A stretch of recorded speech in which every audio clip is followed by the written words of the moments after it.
நம்மை பற்றிய வழக்குகள் பிற மொழியில் நடத்தப்படுகிற அந்த இழிவான அடிமைகளை உணர்வோடும் பல உண்மை சான்றுகளோடும் ஐயா அவர்கள் முன்வைத்தார்கள். தீர்வாக இதை மக்களிடம் எடுத்து சென்று அவர்களை உணர்ந்து அறிய செய்து ஒன்று திரட்டி போராடுவதை தீர்வு என்றும் சொன்னார்கள். அவர்களுக்கு மிக்க நன்றி.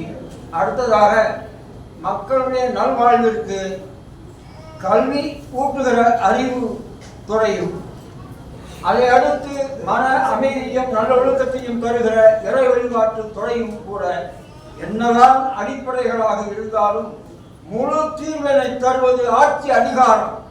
அந்த ஆட்சி அதிகாரத்தில் தமிழில் என்றால் எதுவுமே இல்லை என்று விளக்கமாகவும் இல்லாத இந்த சூழ்நிலையில் என்ன நடவடிக்கைகள் எடுக்க வேண்டும் என்றும் தீர்க்கமாக சொல்வதற்கு நமது ஐயா நேர்மையாளர் அவர்கள் வருகிறார்கள், நிறைவரை தருகிறார்கள். செய்யப்படுகிறார்கள்.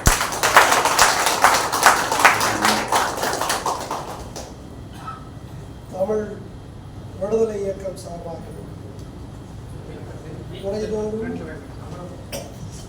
துறைதோறும் தமிழ் விடுதலை ஆகட்டும் என்கிற உணர்வுபூர்வமான இந்த கருத்தரங்கில் கலந்து கொண்ட எனக்கு முன்பாக உரையாற்றிருக்கின்ற மகத்தான ஆளுமைகளுக்கும் இங்கே இந்த நல்ல கருத்தரங்கில் கலந்து கொள்வதற்காக வந்திருக்கக்கூடிய உண்மை தமிழர்களுக்கும் என்னுடைய வணக்கத்தை. நம்முடைய அன்பிற்குரிய தமிழ் திரு சீபா அருங்கண்ணனார், அதை போல அன்பிற்குரிய மானிட வளம் சேகரன், அதை போல அன்பிற்குரிய செந்தமிழ் வாணன், ஓகம் தாமரை குமரன், இவர்களை நான் உள்ளார்ந்து நான் வாழ்த்துகிறேன், பாராட்டுகிறேன். இவர்கள் உன்னதமானவர்கள். தமிழர்களிடத்தில் இவர்கள் லஞ்சம் வாங்கியது இல்லை. தமிழ் மண்ணில் இயற்கை வளங்களை சூறையாடுகின்ற அந்த கொடிய செயலை இவர்கள் செய்தது இல்லை.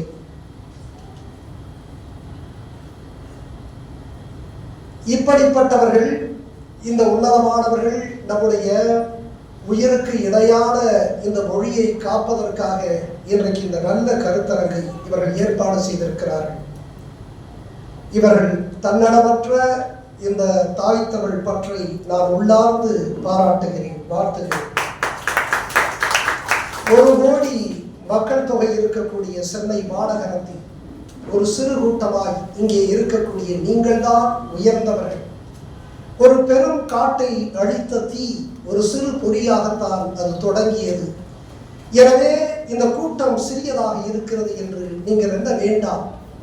கூட்டத்தை காட்டிலும் நம்முடைய நாட்டம் எவ்வளவு உயர்வானது என்று நீங்கள் எண்ணுங்கள். எனவே ஆட்கள் குறைவாக இருக்கிறார்கள் என்று நீங்கள் எண்ண வேண்டாம். நாம் எந்த ஆக்கத்திற்காக நிற்கிறோம் என்று பாருங்கள்.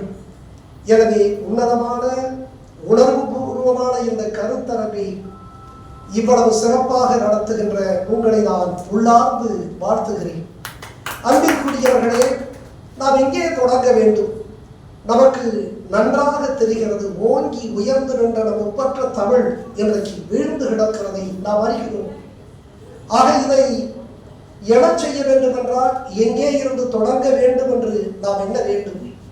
மிக ஆழமாக சிந்தித்து பார்த்தால் தமிழர்களுடைய உளவியலிலே சிக்கல் இருக்கிறது என்றுதான் நான் கருதுகிறேன்.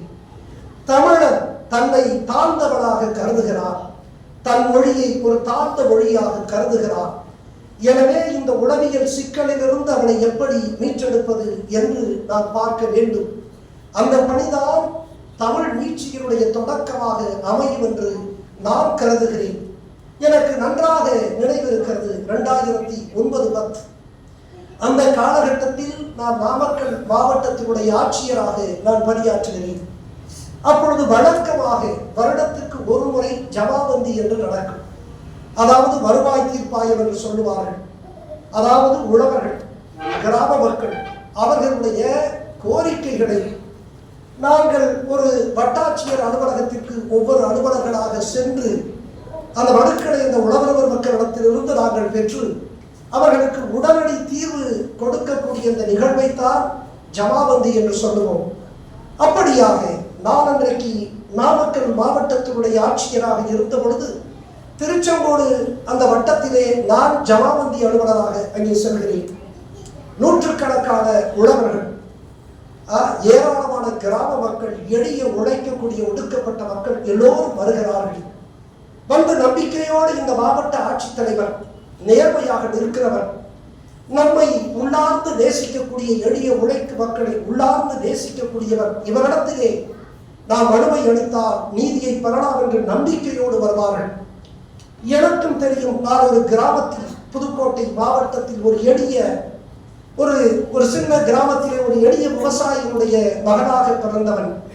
எனவே அங்கே இருக்கக்கூடிய கிராம மக்களினுடைய அந்த பிரச்சனைகளை நான் நன்கு அறிவேன்.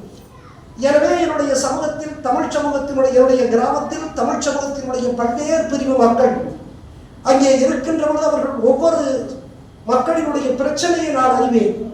எனவே நான் ஏதோ என் கிராமத்து மக்களே என்னிடத்தில் வந்து கேட்டதாக என்று அவ்வளவு விரைவாக நீதி வழங்க நான் எத்தனிப்பேன். அப்படியாக நான் அன்றைக்கு அந்த மனுவை பெற்றுக் கொண்டிருந்த நேரத்தில் ஒரு மனுவை பார்த்தவுடன் எனக்கு கோபம் வந்தது. அதாவது பட்டா மாறுதலுக்காக அந்த உழவர், அந்த விவசாயி வருகிறார். அவருக்கு நான் விரைவாக அவருக்கு நீதியை, நிவாரணத்தை வழங்க வேண்டும் என்று நான் எண்ணுகிறேன். ஆனால் ஒன்றை பார்த்தவுடன் எனக்கு கோபம் வந்தது. அது வேறொன்றுமில்லை, அவர் அந்த மனுவை அப்படியே படித்துக் கொண்டு வந்து பார்க்கிறேன். தங்கள் மரியாதைக்குரிய என்று அவர் போட்டிருந்தார், கையெழுத்து இருக்கிறது அல்லவா, கருப்பண்ண கவுண்டர் என்ற கையெழுத்தை அவர் ஆங்கிலத்திலே போட்டார். அப்படியே போட்டிருந்தவுடன் எனக்கு கோபம் வந்தது. அவர் சொன்னார், ஐயா, நான் 3 வருடமாக இந்த வட்டாட்சியரிடத்திலே நான் மனுவை கொடுத்து வருகிறேன். எனக்கு இவர் நிவாரணத்தை, நீதியை வழங்கவில்லை என்று அவர் சொல்லுகிறார். எனக்கு மற்ற இடத்தில் இப்படி சொன்னால் கோபம் வரும். அன்றைக்கு எனக்கு கோபம் வரவில்லை, மாறாக இவர் மீதுதான் எனக்கு கோபம் வந்தது. நான் கேட்டேன், கருப்பண்ண கவுண்டர், நீங்க இந்த ஊர் தானே, நீங்கள் வெள்ளைக்காரர் அல்லவா, வெள்ளைக்காரர் இல்லை அல்லவா என்று கேட்டேன். அவர் ஏதோ விழித்தார். பதில் சொல்ல முடியவில்லை. உங்களை யார் ஆங்கிலத்தில் கையெழுத்து போட சொன்னது என்று நான் கேட்டேன். ஐயா, பழக்கம் ஐயா என்று சொன்னார். என்ன படித்திருக்கிறீர்கள் என்று கேட்டேன். அந்த காலத்து 4ஆம் வகுப்பு படித்திருக்கிறேன். ஆக 4ஆம் வகுப்பு படித்திருக்கக்கூடிய ஒரு தமிழருக்கு கூட ஆங்கிலத்திலே கையெழுத்து போட்டால் தான் மரியாதை இருக்கும் என்று அவர் எண்ணுகிறார். நான் சொன்னேன், தாசில்தார் 3 ஆண்டுகள் உங்களை அலைக்கழித்திருக்கிறார் என்று சொன்னால் அவர் மீது தப்பு இல்லை, இதை விசாரிக்க வேண்டும். முதலில் இவர் உள்ளூர்காரரா, அந்த கிராமத்துக்காரரா என்றே ஐயப்பாடு வந்துவிடும். எனவே இந்த கையெழுத்தை பார்த்து விட்டால் இதோ வெள்ளைக்காரருடைய மனுவாக இருக்குமோ என்று அவர் ஐயப்பாடு கொண்டிருப்பார். உண்மையிலேயே தாசில்தார் தாமதம் செய்வதற்கு வேறு காரணம் இருக்கிறது என்று எனக்கு தெரியும். அதற்காகத்தான் லஞ்சம் தவிர்த்து நெஞ்சம் நிமிர்த்தி என்று போகிற இடங்களெல்லாம் நான் வாசகத்தை எழுதி வைத்து போராடி கொண்டிருக்கிறேன். அது வேறு கதை. ஆனால் எனக்கு இந்த சாதாரண கருப்பண்ண கவுண்டர் என்கின்ற இந்த எளிய கிராமத்து இந்த உழவர் அவர் ஆங்கிலத்திலே கையெழுத்து போட்டது எனக்கு அவ்வளவு கோபமாக இருக்கும். எனவே நீங்கள் தான் தவறு செய்திருக்கிறீர்கள். என்னுடைய வட்டாட்சியரை ஐயப்பாடு கொள்ளுகின்ற அளவிற்கு உங்களுடைய கையெழுத்து இருந்திருக்கிறது. எனவே இந்த என்னையா செய்ய வேண்டும் என்று சொன்னார். இந்த தவறுக்கு ஒரு நிவாரணம் இருக்கிறது என்று சொன்னீங்க.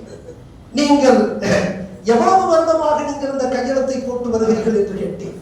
ஐயா, சிறு வயதிலிருந்தே நான் போட்டு வருகிறேன் என்று சொன்னார். அப்பொழுது அவருக்கு 60-65 வயது இருக்கலாம். ஏறக்குறைய 50 ஆண்டு காலம் அவர் போட்டிருக்கிறார். அப்படியானால் ஒன்று செய்யுங்கள் என்று சொன்னேன். இந்த கருப்பண்ண கவுண்டர் என்ற ஆங்கில கையெழுத்தை நீங்கள் தமிழிலே இட வேண்டும். உடனே மிக விரைவாக போட்டியரிடத்திலே கொடுத்தார். நான் சொன்னேன், ஒரு பழக்கம் 50 ஆண்டு கால பழக்கத்தை ஒரே கையெழுத்தில் மாற்ற முடியாது. எனவே நீங்கள் குறைந்தபட்சம் 50 ஆண்டு கால பழக்கத்தை மாற்ற வேண்டும் என்றால் ஒரு 500 கையெழுத்தாவது போட வேண்டும் என்று சொல்லி, அன்பிற்குரியவர்களே, இதற்காகவே ஒரு தமிழ் பலகை என்ற ஒன்று உருவாக்கி அந்த இடத்தில் உட்கார வைத்து கருப்பண்ண கவுண்டர் என்கின்ற இந்த வெள்ளைக்காரராக மாறிப்போன தமிழரை மீண்டும் நான் தமிழராக மாற்ற உத்தரவிட்டு உடனடியாக அந்த பட்டா மாறுதலையும் கொடுத்தேன். இந்த செய்தி அடுத்த நாள் பத்திரிகைகளிலே வருகிறது. கலெக்டர் அறிவுறுத்தல், தமிழில் ஆங்கிலத்தில் கையெழுத்து போட்டவர்களுக்கு எதிராக கலெக்டர் நடவடிக்கை என்ற செய்தி வந்தது. இந்த செய்தியை படித்து பார்த்துவிட்டு ஓசூரிலிருந்து ஒருவர் இடத்திலே அங்கே ஒரு அப்பெல்லாம் தந்தி இருக்கும், அதை அனுப்புகிறார். அந்த தந்தியிலே அனுப்பிவிட்டு அதிலே தந்தி மெயில் அனுப்புகிறார், தந்தியும் அனுப்புகிறார். அதிலே சொல்லுகிறார் கலெக்டர் இப்படி தமிழிலே கையெழுத்து போட வற்புறுத்துவது எங்கள் சுதந்திரத்துக்கு எதிரானது என்று அவர் போட்டார். அப்பொழுது என்னுடைய உதவியாளரிடத்திலே நான் கூப்பிட்டு சொன்னேன், இந்த ஆங்கில தாசருக்கு சுதந்திரத்தை பற்றி பேசுவதற்கு எந்த அருகதையும் இல்லை என்று ஒரு பதிலை சொல்லுங்கள் என்று சொன்னேன். அன்பிற்குரியவர்களே, எதற்காக இதை சொல்லுகிறேன் என்று சொன்னால், நம்முடைய உளவியலில் ஆங்கிலத்தை பயன்படுத்துவதுதான் உயர்ந்தது என்று இருக்கிறது. இந்த உளவியலை நாம் மாற்றாத வரைக்கும் இந்த அரசியல் தரகர்கள், தவறாக எண்ணிக்கொள்ள வேண்டாம், இந்த அரசியல் வணிகர்கள், அவர்களிடத்தில் நீங்கள் அதிகமாக எதிர்பார்க்காதீர்கள். அவர்கள் அப்படித்தான் எதிர்பார்ப்பார். அரசியல் என்பது வியாபாரம். நான் 30 ஆண்டு காலம் அந்த தளத்திலே நேர்மைக்காக போராடியவர் என்ற முறையிலே சொல்லுகிறேன். அரசியல் முழுக்க அது வியாபாரமாக போய்விட்ட பொழுது வியாபாரிகளிடத்திலே தமிழை காப்பாற்றுகின்ற அந்த பெரும் பொறுப்பை நீங்கள் கொடுக்காதீர்கள். நாம் இருக்கிறோம், நாம் இருக்கிறோம். எனவே நாம் தான் தொடங்க. எனக்கு நன்றாக நினைவிருக்கிறது, 10-12 ஆண்டுகளுக்கு முன்பாக டெல்லி பட்டணத்திலே நான் பயிற்சிக்காக சென்றிருக்கிறேன். நிறைய IAS அலுவலர்கள் வந்திருக்கிறார்கள். அப்பொழுது அங்கே ஆங்கிலத்திலே ஒரு பாடம் எடுத்துக் கொண்டிருந்த ஒரு IAS பெண் அதிகாரி, அவர் அப்படியே எடுத்துக் கொண்டிருக்கிறார். ஆங்கிலத்திலே எடுத்துக் கொண்டிருந்தவர் கொஞ்ச நேரத்தில் இந்திக்கு சென்று விட்டார். அது அவர்கள் பழக்கம். இந்திக்கு சென்று விட்டார். சரி, இந்திக்கு சென்றவர் கொஞ்ச தூரம் சென்று விட்டு ஆங்கிலத்திற்கு திரும்புவார் என்று நினைத்தேன். திரும்பவே இல்லை, இந்தியிலே பேசிக் கொண்டிருக்கிறார். எல்லோரும் அமைதியாக இருக்கிறார்கள். நான் எழுந்து கேட்டேன், madam, I am sorry, I not able to understand your Hindi என்று கேட்கிறேன். உங்கள் ஹிந்தி எனக்கு புரியாது என்று கேட்கிறேன். Do you know Hindi? உங்களுக்கு ஹிந்தி தெரியாதா? ஏதோ பெரிய அவமானமாக என்னை கருதுகிறார். உங்களுக்கு ஹிந்தி தெரியாது, Do you know ஹிந்தி என்று கேட்கிறார். Yes, I do not know Hindi என்று சொல்லுகிறேன். No, you are the entire batch of officers. You are the only person who doesn't know Hindi என்று என்னை அவமதிக்கின்ற விதமாக அவர் கேட்கிறார். இந்த முழு அலுவலர் குழுவிடத்திலே நீ மட்டும்தான் ஹிந்தி தெரியாது என்று அவர் கேட்கிறார். நான் சொன்னேன், it is my historical pride என்று சொன்னேன். It is not my limitation, it is not my limitation, it is my historical pride என்று சொன்னேன். அது என்னுடைய குறைபாடு அல்ல, மாறாக என் வரலாற்று பெருமை என்று நான் சொன்னேன். நான் சொல்லிவிட்டு, நான் இந்த நாட்டிலே when the Hindi was imposed across the country, the only race that resisted the imposition of Hindi is Tamil Nadu, is Tamils என்று நான் சொன்னேன். உங்களுடைய இந்திய ஆதிக்கம், உங்களுடைய வல்லாதிக்கம் திணிக்கப்பட்ட போது இந்திய துணைக்கண்டத்திலே ஒரே இனம், ஒரே மண் அதை எதிர்த்தது என்று சொன்னார். அது எங்களுடைய தமிழ்நாடு, அது எங்களுடைய தமிழ்நாடு என்று நான் சொல்றேன். தமிழர்கள் அந்த மண்ணிலிருந்து வருகின்ற காரணத்தினால் எனக்கு தெரியாது ஹிந்தி. மீண்டும் சொல்லுகிறேன், it is my historical pride என்று சொல்லிவிட்டு வந்தேன். அன்பிற்குரியவர்களே, இந்த உணர்வை நமக்கு ஊட்டியவர்கள் யார்? நம்முடைய நெடும் வரலாற்றிலே பார்த்தால், நீங்கள் தொல்காப்பியர் காலத்தில் முதல்வன் என்கின்ற எழுத்து, பாசறை என்கின்ற எழுத்து, சிறை என்கின்ற எழுத்து இருக்கிறது. தொல்காப்பியர் காலத்தில் தமிழ் ஆட்சி மொழியாக இருந்தது என்பதற்கு சான்றுகள் இருக்கிறது. சங்க காலத்தை சொல்ல வேண்டாம், தமிழினுடைய உச்சம் தொட்ட காலம் சங்க காலம். ஏறக்குறைய 2381 தமிழ் பாக்களை உருவாக்கப்பட்ட அந்த காலம்தான் சங்க காலம். நீங்கள் யாரும் மறக்க முடியாது. அதை பேராசிரியர் மாணிக்கனார் மிக அழகாக எழுதுகிறார். எனவே உச்சம் தொட்ட காலம் சங்க காலத்திற்கு பின்னர் காலம், அது களப்பிரர் காலம், அது பாலி மொழி இந்த மண்ணிலே தலைதூக்கிய காலம். அன்றைக்கு பல்லவர்கள் காஞ்சியை தலைநகராக கொண்டிருந்த பொழுது பிராகிருத மொழிக்கு அவர்கள் முக்கியத்துவம் கொடுத்தார்கள். வடமொழியிலே அங்கே ஒரு பெரிய கல்லூரியே நிறுவப்பட்டு வட இந்தியா முழுவதும் புகழ்பெற்று இருந்த கல்லூரியாக பெரும் எண்ணிக்கையிலே மாணவர்கள் அந்த கல்லூரிக்கு வந்தார்கள். அங்கே வடமொழி சமஸ்கிருதம் போதிக்கப்பட்டது. பல்லவர்கள் ஆட்சியிலே சமஸ்கிருதம் தலை தோங்கி இருந்தது, தமிழ் தாழ்ந்து இருந்தது. பின்னர் சோழர் காலத்திலே அன்பிற்குரியவர்களே சமஸ்கிருதத்திற்கு முக்கியத்துவம் கொடுக்கப்பட்டது, தமிழும் அங்கே பயன்பாட்டுக்கு உரியதாக இருந்தது என்பதை நாம் புரிந்து கொள்ள வேண்டும். அதற்கு பிறகு பிற்கால சோழர்களோ பிற்கால பாண்டியர்களோ, அதற்கு பிறகு இஸ்லாமியர் காலத்திலே இன்றைக்கு இருக்கிறது அல்லவா, நாம் சொல்லுகிறோமே பல வார்த்தைகள், சிரஸ்தான் என்று நாங்கள் வருவாய்த்துறையிலே பயன்படுத்தக்கூடிய வார்த்தை கூட அந்த காலத்திலே உருவாக்கப்பட்டதுதான்.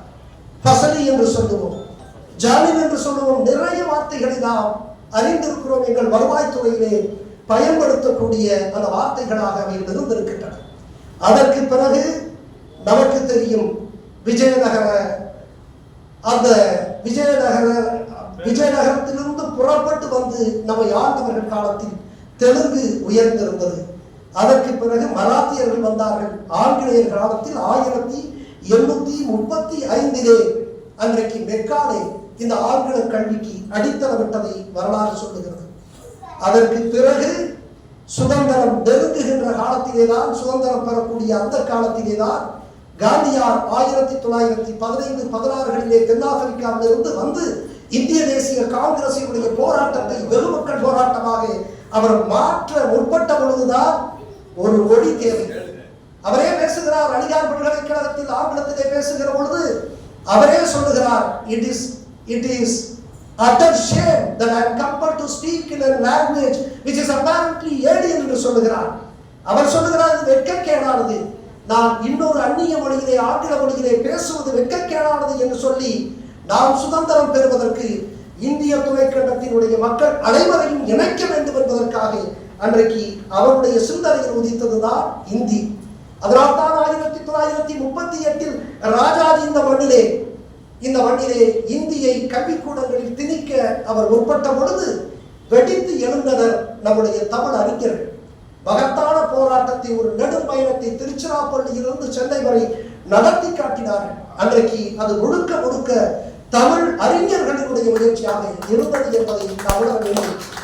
அதற்கு பிறகு 1950 தொடக்கத்தில் நடந்தாலும் 1965 நடந்த அந்த இந்திய எதிர்ப்பு போராட்டம் மகத்தானது. மாணவர்களுடைய போராட்டம், இந்திய ராணுவத்தால் எண்ணிக்கை இல்லாத மாணவர்கள், இளம் மாணவர்கள் சுட்டுக் கொல்லப்பட்டதை இந்த தமிழ் இனம் என்றைக்குமே மறக்காது. அந்த மகத்தான தியாகத்தில் தான், அந்த மகத்தான எழுச்சியில் தான் நேர்மையாக ஆட்சி செய்த பெருந்தலைவர் காமராஜர் எல்லாம் தூக்கி எறியப்பட்டது அந்த தமிழ் எழுச்சி என்பதை நாம் புரிந்து கொள்ள வேண்டும். ஆனால் இன்றைக்கு இப்படிப்பட்ட நம்முடைய இளைஞர்கள் எல்லாம் மகத்தான தியாகம் செய்து, நம்முடைய மகத்தான ஆளுமைகள், அறிஞர்கள் முன்னெடுத்த அந்த முயற்சிகளுக்கு பின் வந்த இந்த தமிழ் எழுச்சி இன்றைக்கு எப்படி இருக்கிறது என்று பார்த்தால், அன்பிற்குரியவர்களே, நான் இதற்கு பின்னால் இதற்கு எதிர்ப்புறமாக இருக்கின்ற குவாப்டெக்ஸ் அலுவலகத்திலே, நான் அந்த நிறுவனத்திலே மேலாண் இயக்குநராக 10 ஆண்டுகளுக்கு முன்பாக நான் பணியாற்றினேன். அப்பொழுது ஒரு நாள் எனக்கு ஒரு கடிதம் வந்தது. கர்நாடக மாநிலத்தில் இருந்து ஒரு கடிதம் வந்தது.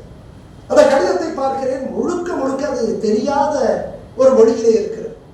கன்னடம் என்றே எனக்கு தெரியாது, ஆனால் கன்னடத்திலே இருக்கிறது. எனவே இது என்ன மொழியிலே இருக்கிறது என்று கண்டுபிடிப்பதற்கே எனக்கு ஒரு நாள் ஆகிவிட்டது. அதற்கு பிறகு கன்னடம் என்று கண்டுபிடித்து அவர்கள் படிக்கிறார்கள், தெரிந்தவர்கள் சில இடத்திலே கேட்டு படிக்கிறார். என்ன இந்த கடிதம் எப்படி எனக்கு வந்தது என்று சொன்னால், கர்நாடகத்தில் எங்களுக்கு 10க்கு மேற்பட்ட நம்முடைய குவாப்டெக்ஸ் அங்காடிகள் இருக்கின்றன. அந்த அங்காடிகளில் கர்நாடக அலுவலர்கள் ஆய்வு செய்கிறார்கள். ஆய்வு செய்கிற நேரத்தில் ஒரு குறைபாடை பார்க்கிறார்கள். கர்நாடக அரசு அறிவித்திருக்கின்ற இந்த விடுமுறை நாட்கள் பற்றிய குறிப்பு இல்லை என்று சொல்லி ஒரு அறிவிப்பு அனுப்புகிறார்கள். அறிவிப்பு என்றால் கூட நமக்கு தெரியாது, நோட்டீஸ் என்று சொன்னால் தான் தெரியும். நோட்டீஸ் அனுப்புகிறார்கள். எனவே அந்த நோட்டீஸை எனக்கு அனுப்புகிறார்கள். நானோ இன்னொரு மாநிலத்தில் பணியாற்றக்கூடிய ஒரு IAS அலுவலர். எனக்கு அனுப்புகின்ற அதை கூட அவர்கள் ஆங்கிலத்திலே அனுப்புவதற்கு தயாராக இல்லை, கன்னடத்திலே அனுப்புகிறார். நான் உண்மையிலேயே அந்த கர்நாடக சகோதரர்களினுடைய, கன்னட சகோதரர்களினுடைய அந்த மொழி பற்றி நான் பாராட்டுகிறேன். ஆனால் என்னுடைய அலுவலகத்திலேயே, அன்பிற்குரியவர்களே, ஒரு உண்மையை சொல்லுகிறேன், என்னுடைய அலுவலகத்திலேயே ஒரு கடைநிலை ஊழியரான பியூன், ஆபீஸ் அசிஸ்டன்ட் என்று நாங்கள் சொல்லுகிறோம் இப்பொழுது, பழைய காலத்தில் பியூன் என்று அறிவோம். அவருக்கு குறிப்பாடை அனுப்புகிறார்கள். குறிப்பாடை என்றால் நீங்கள் கூட யோசிப்பீர்கள், மெமோ அனுப்புகிறார்கள். மெமோ அனுப்புகிறது முழுக்க முழுக்க ஆங்கிலத்தில், முழுக்க முழுக்க ஆங்கிலத்தில். எவ்வளவு வெட்கக்கேடு! ஒரு 8ஆம் வகுப்பு படித்த ஒரு அலுவலக உதவியாளர் பியூனுக்கு அவனுக்கே தெரியாத ஆங்கில மொழியிலே அந்த குறிப்பாடையை அனுப்பக்கூடிய நிலைதான் எனக்கு அங்கே வந்தது. நான் தூக்கி எறிந்தேன், கோப்பை தூக்கி எறிந்தேன். யார் உங்களுக்கு சொன்னது? ஒரு பியூனுக்கு, ஒரு கடைநிலை ஊழியருக்கு கொடுக்கக்கூடிய அந்த குறிப்பாடையின் ஆங்கிலத்தை பயன்படுத்த சொல்லி உங்களுக்கு சொல்லிக் கொடுத்தது யார் என்று சொல்லி அவருக்கே நான் மெமோ அனுப்பினேன். அவருக்கே மெமோ அனுப்பினேன். இது நடந்தது நான் போன புதிலே. அதற்கு பிறகு தமிழ் வளர்ச்சி இயக்கம் இயக்குநரகம் 1971 நம்முடைய தமிழ் ஆட்சி மொழி சட்டம் 1956 27/12/1956 உருவாக்கப்பட்ட அன்றைக்கு கல்வி அமைச்சராக இருந்த சி. சுப்பிரமணியம் அந்த சட்ட முன்வரவை அவர் கொண்டு வருகிற பொழுது சொல்லுகிறார், ஒரு பூ மலர்வதை போல இன்றைக்கு தமிழ் மலர்ந்திருக்கிறது என்று அவ்வளவு மகிழ்ச்சியோடு சொல்கிறார். அதற்கு பின்னர் வந்த பக்தவச்சனம் எம்முடைய இளைஞர்களை சுட்டுக் கொன்ற கதை வேறு. ஆனாலும் அந்த காங்கிரஸே அன்றைக்கு 1956 இறுதியிலே அவர்கள் இந்த ஆட்சி மொழி சட்டத்தை கொண்டு வருகிறார். இந்த சட்டத்தை சிறப்பாக நிறைவேற்ற இந்த தமிழ் வளர்ச்சி இயக்குநரகம் உருவாக்கப்பட்டது 1971. அவர்களுக்கு நான் உடனடியாக ஒரு கடிதம் எழுதி, வாருங்கள், எங்கள் அலுவலகம் எவ்வளவு கேவலமாக இருக்கிறது, நானே சொல்லுகிறேன், தமிழை பயன்படுத்துவதில் அவ்வளவு அவலமாக இருக்கிறது, நீங்கள் என்ன செய்கிறீர்கள்? எங்கள் அலுவலகத்தில் வந்து நீங்கள் ஆய்வை நடத்தி இவர்கள் யாரெல்லாம் ஆங்கிலத்தை பயன்படுத்தி இருக்கிறார்களோ அவர்கள் மீதெல்லாம் நடவடிக்கை எடுக்க எனக்கு பரிந்துரை செய்யுங்கள் என்று சொல்லி அவர்களை நான் அழைக்கிறேன். அவர்கள் வந்தார்கள், ஆய்வு செய்தார்கள், சில யோசனைகளை சொல்லிவிட்டு சென்றார். என்ன பிரச்சனை என்று சொன்னால், ஒரு IAS அலுவலர் பணியாற்றக்கூடிய அலுவலகத்தில் அவர்கள் வந்து பெரிதாக ஆய்வை நடத்துவது இல்லை. நம்முடைய தமிழ்நாட்டைச் சேர்ந்த ஒரு சில IAS அலுவலர்களை தவிர பெரும்பாலானவர்கள் வடநாட்டிலோ அல்லது பிற மாநிலத்திலிருந்து வரக்கூடிய IAS அலுவலர்கள் முழுக்க இந்த சட்டம் இருந்தாலும் கூட முழுக்க கோப்புகளிலே ஆங்கிலத்திலே தான் கையாளுகிறார்கள் என்கிறது தான் உண்மை. எனவே இன்றைக்கு 1956 பிறப்பிக்கப்பட்ட இந்த ஆட்சி மொழி சட்டம் 4 நிலைகளிலே நம்முடைய தமிழை கொண்டு செல்ல வேண்டும் என்று சொல்கிறது. 1, பொதுமக்களுக்கான கடித போக்குவரத்து. 2, சார்நிலை அலுவலகங்களுக்கு அனுப்பக்கூடிய கடித போக்குவரத்து. 3வது, துறைகளுக்கு அனுப்பக்கூடிய கடித போக்குவரத்து. 4வது, தலைமைச் செயலகத்திலே துறைகளிடத்திலே உள்ள கடித போக்குவரத்து என்று 4 நிலைகளிலே நம்முடைய ஆட்சி மொழி சட்டத்தை கொண்டு செல்ல அது குறிப்பிடுகிறது. நம்மை பொறுத்தவரைக்கும் இன்றைக்கும் பொதுமக்களுக்கு அனுப்பக்கூடிய கடித போக்குவரத்து சார் நிலைகளிலே, மாவட்டங்களிலேயோ வட்டங்களிலேயோ பெரும்பாலும் தமிழிலே தான் இருக்கிறது. அதிலே ஒன்றும் மாற்று கருத்து இல்லை. ஆனால் தலைமைச் செயலகத்தில் இன்றைக்கு கூட பிறப்பிக்கக்கூடிய அரசாணை ஆங்கிலத்திலே இருப்பது வருத்தத்துக்குரியது, கண்டனத்துக்குரியது. இதையெல்லாம் மாற்றக்கூடிய மகத்தான வலிமை பெற்றவர்களாக மாற வேண்டும் என்று சொன்னால், மீண்டும் சொல்லுகிறேன், தமிழ் மொழி என்கின்ற ஒப்பற்ற நம்முடைய அடையாளம், அது நம்முடைய வாழ்வியல் முறை, நம்முடைய வரலாறு. இதை கொண்டு போய் அரசியல் வணிகர்களிடம் கொடுத்து விடாதீர்கள். அவரிடம் எதிர்பார்த்தாலும் நடக்காது. அந்த வசனங்களெல்லாம் வெற்று வசனங்கள். எனவே நான் மீண்டும் சொல்லுகிறேன், உண்மையான தமிழ் பற்றாளர்கள். இதை நம்முடைய அம்மா மிக அழகாக சொன்னார்கள், பெண்கள் தான் இந்த ஆங்கிலத்தை வரவழைப்பதில் அவ்வளவு ஆர்வம் காட்டுகிறார்கள் சொன்னார்கள். முழுக்க உண்மை. ஆனால் அன்பிற்குரியவர்களே, அவர்களையெல்லாம் அவர்கள் மாற்ற வேண்டும். அவர்கள் உளவியல் சிக்கலிலே இருக்கிறார்கள். அவர்கள் சரியாக படிப்பிக்கப்பட்டால்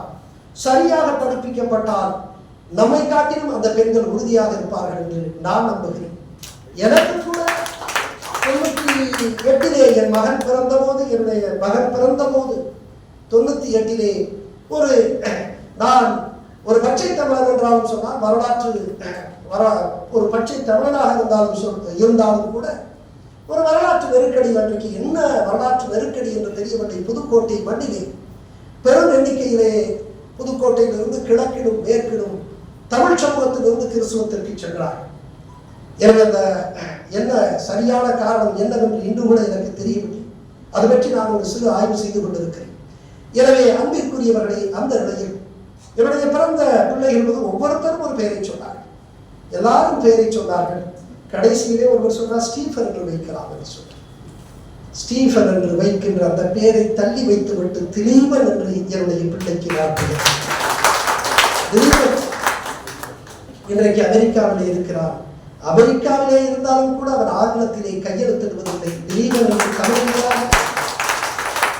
என்னுடைய மகள் அந்த மகனுக்கு என்ன பெயர் வைக்கலாம் என்று சொல்லி கிறிஸ்துவ பெயர்கள் எல்லாம் பட்டியலிட்ட போது என் பிள்ளைக்கு யாழினி என்ற பெயரை வைக்கும் என்று சொல்லி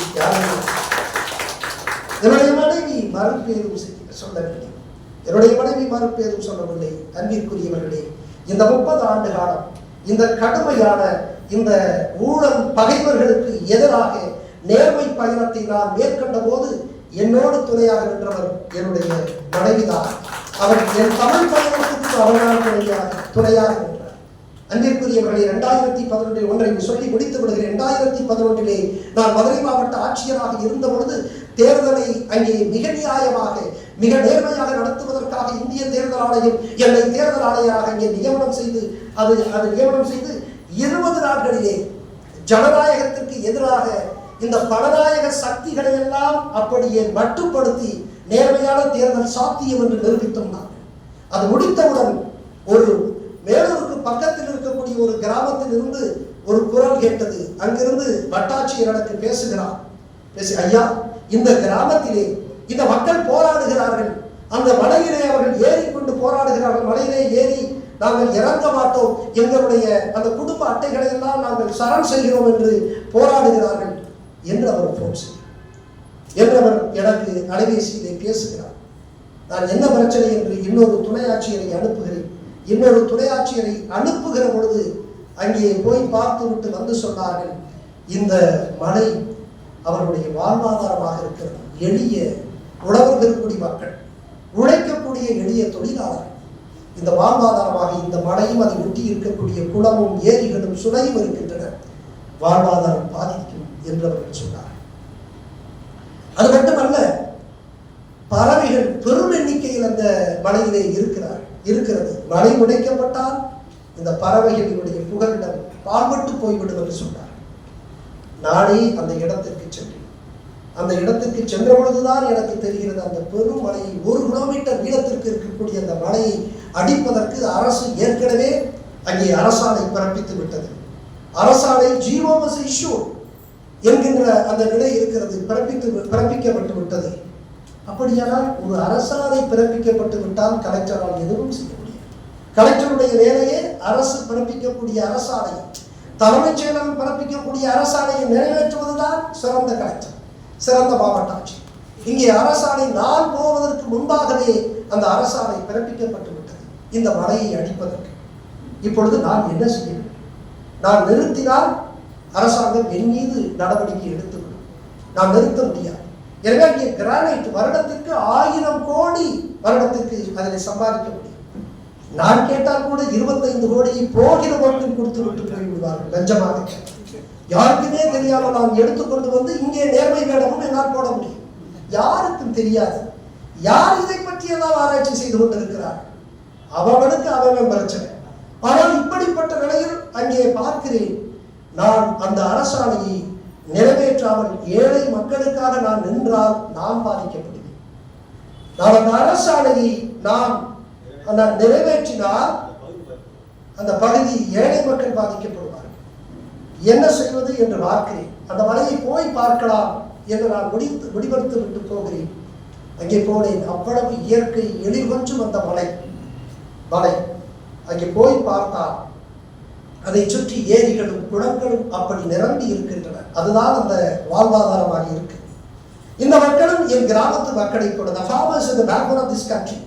India lives in villages. India is a country of villages என்றெல்லாம் சொல்கிறார்களே. இந்தியா கிராமங்களிலே வாழ்கிறது. இந்தியா இந்த கிராமங்களினுடைய தேசம் விவசாயிகள், இந்த நாட்டினுடைய முதுகெலும்பு என்று சொல்வார்களே, அவர்கள் பஞ்சைகளாய், பராரிகளாய், கைவிடப்பட்டவர்களாய் எங்கே நிற்கிறார்கள் பார்க்கிறேன். ஒரு மாவட்ட ஆட்சித்தலைவராக என் கிராம மக்கள் என் நினைவுக்கு வருகிறார்.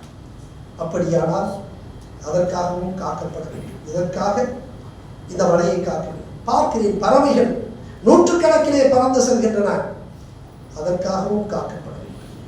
அங்கே பார்க்கிறேன், லகுவேஸ்வரர் என்று சொல்கிற ஈஸ்வரன் கோயில், 13ஆம் நூற்றாண்டை சேர்ந்த ஈஸ்வரன் கோயில் ஒரு குடவரை கோயிலாக இருக்கிறது. அது என் மக்களினுடைய நம்பிக்கை. அந்த நம்பிக்கை போற்றப்பட வேண்டும், மதிக்கப்பட வேண்டும். அதற்காகவும் காப்பாற்ற. அது மட்டுமல்ல, அங்கே சமணர் படுக்கை இருக்கிறது 2200 ஆண்டு காலத்திற்கு முன்பாக. அதற்காகவும் அதை பாதுகாக்க வேண்டும்.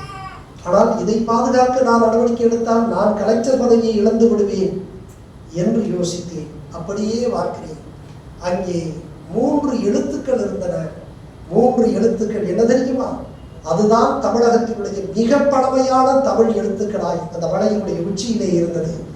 அதை பார்த்ததற்கு பிறகு எனக்கு என்ன நேர்ந்தாலும் பரவாயில்லை, என் தமிழினுடைய பழைய எழுத்தை நான் காப்பாற்ற வேண்டும் என்பதற்காக அந்த அரசாணையை நிறுத்தி வைத்து அந்த அரசாணையே ரத்து செய்யக்கூடிய ஒரு நிலையை நான் உருவாக்கக்கூடிய நடவடிக்கைகளை எடுத்தேன்.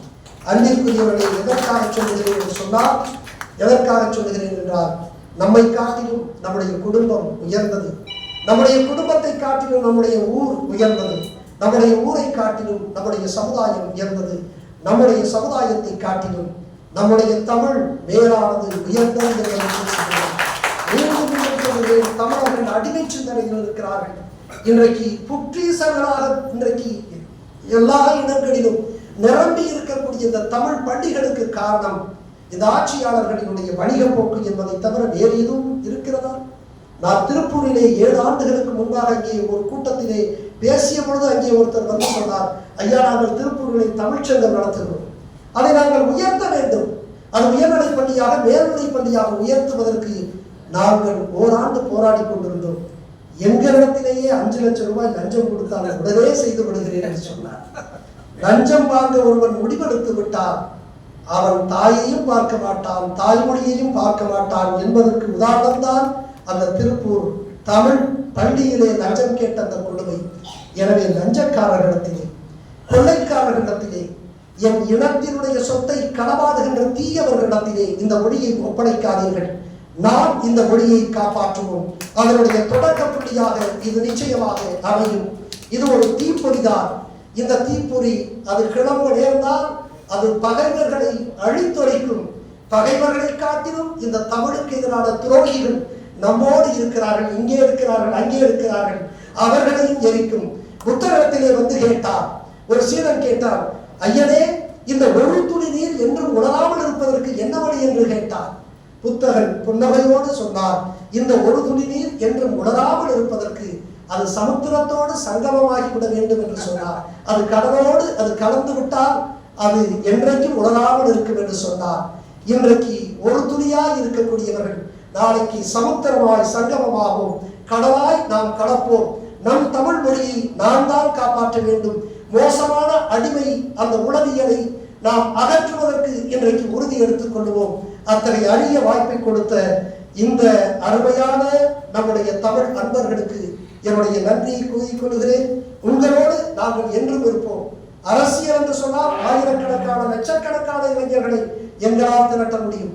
நாங்கள் அரசியலை காட்டிலும் என் மொழியான தமிழை நேசிக்கிறோம். நன்றி, வணக்கம்.